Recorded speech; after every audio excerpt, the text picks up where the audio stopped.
Hello दोस्तों, कैसे हो आप सब। स्वागत है आप सबका मेरे चैनल बुद्धा थॉट में। आज बात करते हैं कि गौतम बुद्धा कौन थे। तो आइए वीडियो को शुरू करते हैं।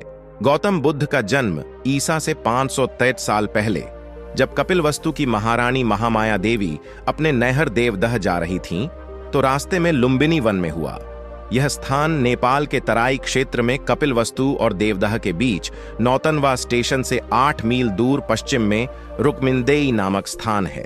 वहां आता है जहां एक लुम्बिनी नाम का वन था। उनका नाम सिद्धार्थ रखा गया। उनके पिता का नाम शुद्धोदन था। जन्म के 7 दिन बाद ही मां का देहांत हो गया। सिद्धार्थ की मौसी गौतमी ने उनका लालन पालन किया।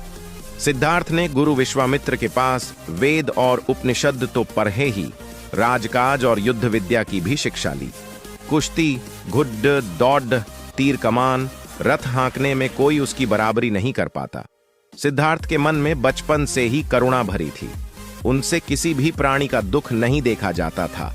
यह बात इन उदाहरणों से स्पष्ट भी होती है। घुड़दौड़ में जब घोड़े दौड़ते और उनके मुंह से झाग निकलने लगता, तब सिद्धार्थ उन्हें थका जानकर वहीं रोक देते और जीती हुई बाजी हार जाते थे। खेल में भी सिद्धार्थ को खुद हार जाना पसंद था, क्योंकि किसी को हराना और किसी का दुखी होना उनसे नहीं देखा जाता था। एक समय की बात है, सिद्धार्थ को जंगल में किसी शिकारी द्वारा तीर से घायल किया हंस मिला। उन्होंने उसे उठाकर तीर निकाला, सहलाया और पानी पिलाया। उसी समय सिद्धार्थ का चचेरा भाई देवदत्त वहां आया और कहने लगा कि यह शिकार मेरा है, मुझे दे दो।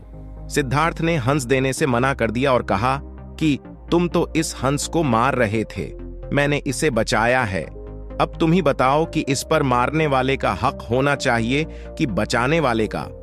देवदत्त ने सिद्धार्थ के पिता राजा शुद्धोदन से इस बात की शिकायत की। शुद्धोदन ने सिद्धार्थ से कहा कि यह हंस तुम देवदत्त को क्यों नहीं दे देते, आखिर तीर तो उसी ने चलाया था।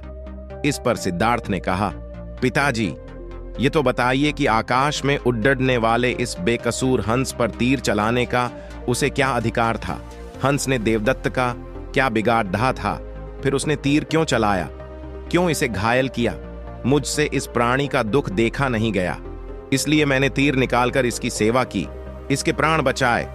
हक तो इस पर मेरा ही होना चाहिए।